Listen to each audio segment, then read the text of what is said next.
Return to our focus on alternative assets. As we've been reporting on money moves for a while, it's been a less than stellar year for hedge funds. The Bloomberg Hedge Fund Index shows year-to-date losses of almost 4%. So will they stage a comeback in 2012?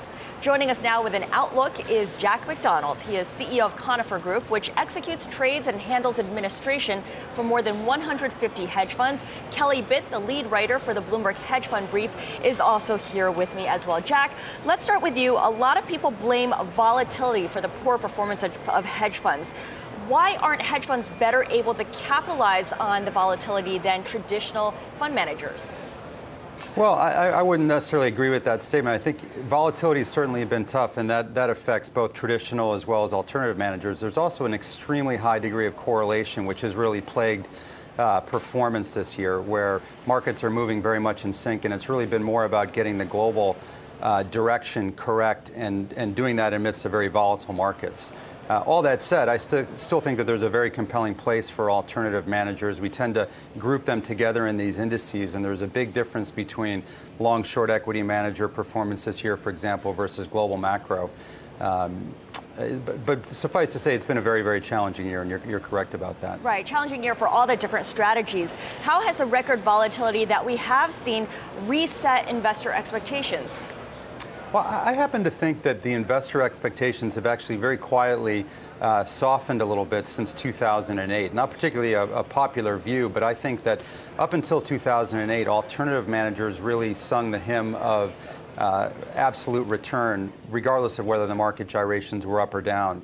And I think what we saw in 2008 was a very wide swath affecting all managers, whether absolute or relative return, and that there's a little bit of a relative return notion that has affected some of the institutional investors. And now I think people are being more cognizant of where the broader market movements are, where the volatility is, and have a place for alternative managers to be a part of a portfolio. And I still think the future is quite bright for alternative managers, and we're starting to see that, frankly, with the number of startup funds that we're speaking to that are actually starting to raise some money.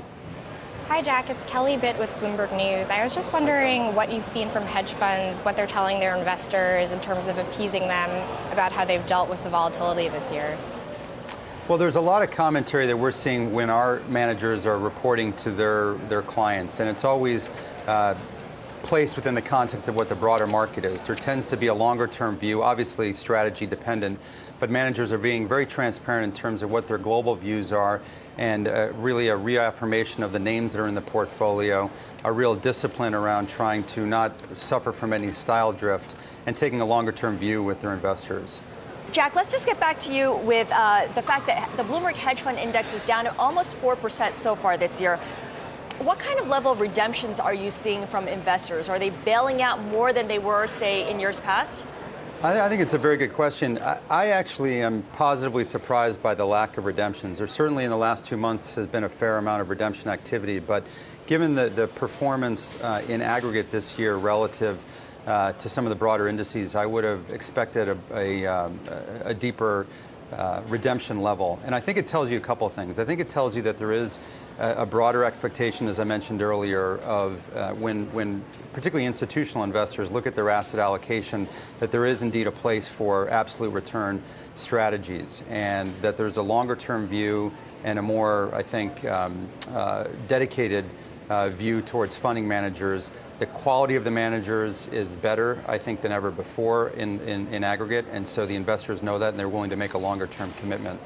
I also rely upon the industry studies that continue to point to pent-up demand at the pension, the endowment, the foundation level for more alternatives within a portfolio.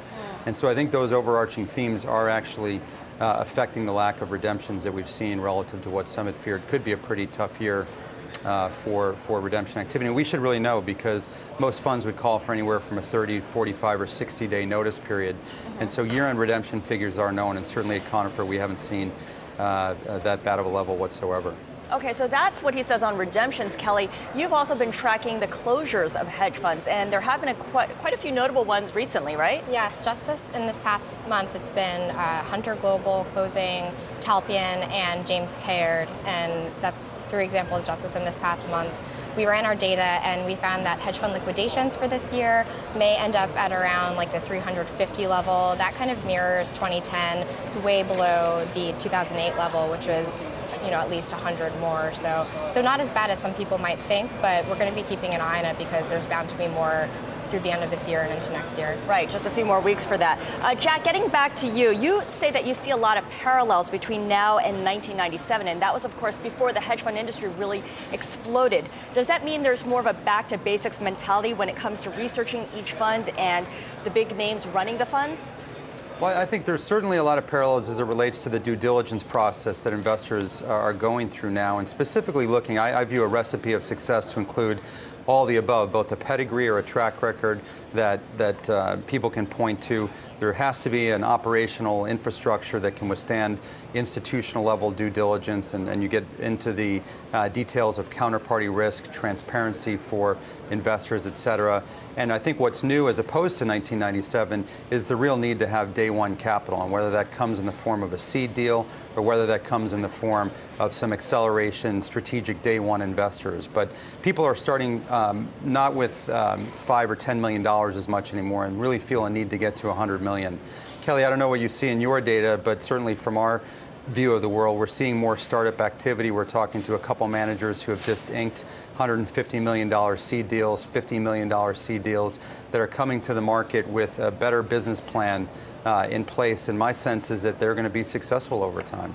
Yeah, I think the 150 million level is kind of the basic seed deal from the big seeders like the Blackstones of the world, Goldman Sachs even, and that's pretty much a vote of confidence for institutional investors when those guys come and seed new funds, and the operational management can, kind of be up to par when there's that kind of level of assets. So I've been seeing that as well.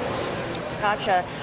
Jack, you had mentioned counterparty risk. That's a term we heard a lot in 2008. It's starting to come up again, what with the collapse of MF Global.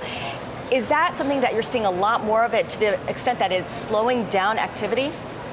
Well, I wouldn't say that it's slowing down activity as much as raising the same questions that we saw after the demise of Bear and Lehman, where managers all of a sudden understood in a more profound way hypothecation of assets and where your assets get custodied. It gave birth to everything from tri-party agreements to multi-prime relationships. And over the last 2 or 3 years, I've felt the need or desire for that dissipated somewhat. MF Global was a wake-up call again for people, and so we are seeing in the more operational side of the business more and more requests for people to have multiple prime brokers, to understand how securities are loaned out, to understand how cash is segregated and treated.